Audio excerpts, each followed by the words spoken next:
Assalomu alaykum azizlar. Bugun grechkali palov qilish niyatidamiz. Xudo xohlasa. Demak, ishni boshlaymiz. Navbatda har doimgidek qozonga yog' solib, ozgina qizdirib olamiz. Mana piyoz solib qovuramiz. Qozon tagiga olmasligi uchun birinchi piyoz solishga qaror qildik. Go'shtimiz qovurilib olgandan keyin ozgina to'rtburchak shaklda to'g'ralgan sabzi bilan kartoshkani solib qovuramiz. Ozgina qovurilib olgandan keyin go'shtni solib qovuramiz.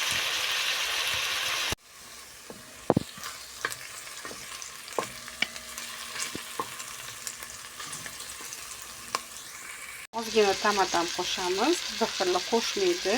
Bu har kim o'zini ta'biga bog'liq. Kerakli miqdordagi tuz qo'shamiz.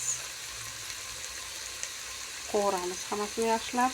Kerakli miqdorda suv solib, qaynab chiqishini kutamiz va olovni pasaytirib qo'yamiz. Miltillab qaynasa bo'ldi. Endi bunga ivitib qo'ygan grechkamizni qo'shamiz. Bu tayyor bo'ldi, pishdi. Bularimiz pishib oldi. Endi grechkani qo'shamiz.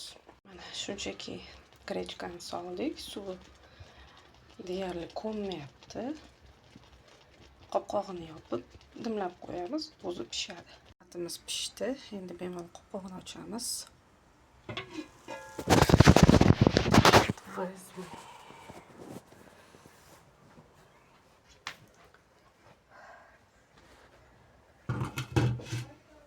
Atimiz pishdi, tayyor bo'ldi.